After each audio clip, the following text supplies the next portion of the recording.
ఇక్కడ ట్రైబల్ సప్లైన్ కూడా వస్తాను సార్, నేను గిరిజనులకు కూడా. టోటల్ బడ్జెట్ ప్లాన్ సార్ 1686 కోట్ల రూపాయలు సార్.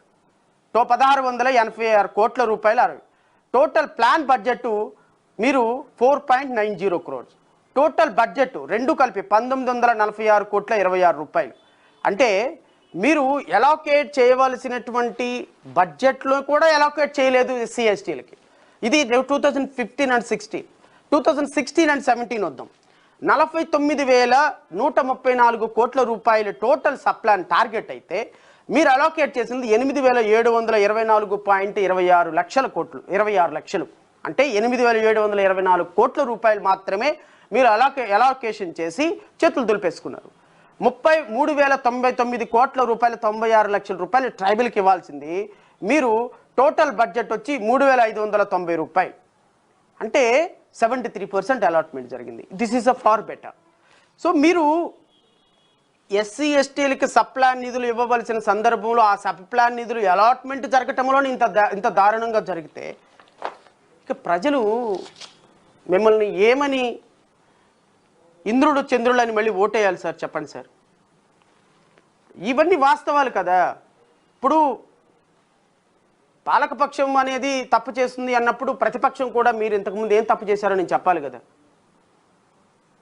ఎస్సీ ఎస్టీలకి ఎక్స్క్లూజివ్గా కంపేర్ టు జగన్మోహన్ రెడ్డి గారితో పోల్చుకుంటే ఫార్ బెటరే, ఐఎమ్ నాట్ డినయింగ్ ఇట్. కానీ అసలు చట్టం చెప్పిందే మీరు నిర్దేశించకుండా సప్లాన్ నిధులంతా డైవర్ట్ చేసేసి ఇంకా దీని మీద చాలా అద్భుతమైనటువంటి ఫైండింగ్ ఇచ్చింది ఎవరు? కాగు. అసలు సప్లాన్ నిధుల డైవర్షన్ జరిగింది, ఈ డైవర్షన్ మీద ఒక ఎంక్వైరీ వేయాలి అని కూడా ఫైండింగ్ ఇచ్చింది. అంటే సప్లాన్ నిధులు డైవర్షన్ చేయటంలో నిన్ను మించిన వాడిని నీరజాక్ష అని మీరందరూ కూడా కలిసి ఒక 5 సంవత్సరాలు వాళ్ళు ఫుట్బాల్ ఆడితే ఇంకో 5 సంవత్సరాలు వీళ్ళు ఫుట్బాల్ ఆడతారు. అంటే నేను అనేది ఒక ఆల్టర్నేటివ్ ప్రభుత్వం 2014 నుంచి 19 వరకు మీరు ఏం చేశారో రాష్ట్ర ప్రజలకి అనేది ఒక విజన్ డాక్యుమెంట్ రిలీజ్ చేయమంటే మీ దగ్గర ఆన్సర్ ఉండదు. 2019 నుంచి 24 వరకు వైఎస్ఆర్సీపీ ఏం చేసిందో ఒక విజన్ డాక్యుమెంట్ రిలీజ్ చేయమంటే దానికి ఆన్సర్ ఉండదు.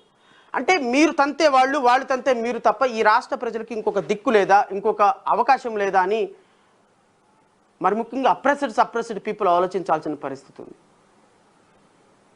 నో, ఇది ఎవరైనా ఒక ఆల్టర్నేటివ్గా ఫామ్ అవ్వాలని చూస్తే వాడి మీద పసుపు చొక్కా వేసేయటం లేదు, పసుపు చొక్కా దులిపేసుకొని ఉతుక్కొని మళ్ళీ వేసుకొని మళ్ళీ వచ్చేలోపు వాడి మీద బ్లూ చొక్కా వేసేయటం. అంటే ఒక వ్యక్తి ఆల్టర్నేటివ్గా మాట్లాడితే వాడు ఆ గట్టైనా ఉండాలి, ఈ గట్టైనా ఉండాలి. తెలుగుదేశం కైనా సపోర్ట్ చేయాలి, వైఎస్ఆర్సీపీకి సపోర్ట్ చేయాలి. మీరు తంతే వాళ్ళ దగ్గరికి వెళ్ళాలి, వాళ్ళ తంతే మీ దగ్గరికి వెళ్ళాలి. అరే 75 సంవత్సరాల తర్వాత ఈ రాష్ట్రంలో ఒక ఇండిపెండెంట్గా ఒక పార్టీ పెట్టి ఎమ్మెల్యేగా దళిత భోజన కులాల నుంచి అసెంబ్లీకి పంపించలేని సిగ్గులేని నీచమైనటువంటి సంస్కృతిలో బతుకుతున్నటువంటి ఈ కులాలు ఎప్పటికి ఆలోచన చేస్తాయి? ఇక ఎవరు పట్టినా ఎవరు మాట్లాడినా మా వాళ్ళని మా మీదకే వదులుతారు. సరే ఓకే, నేను దాని గురించి అసలు I'm least bother about that.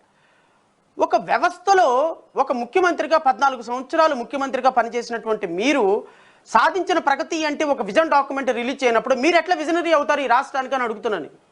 2024లో మీరు ఈ రాష్ట్రానికి ముఖ్యమంత్రిగా అవ్వాలి అనుకున్నప్పుడు మీరు ఏం చేశారు ఈ రాష్ట్రానికి చెప్పండి.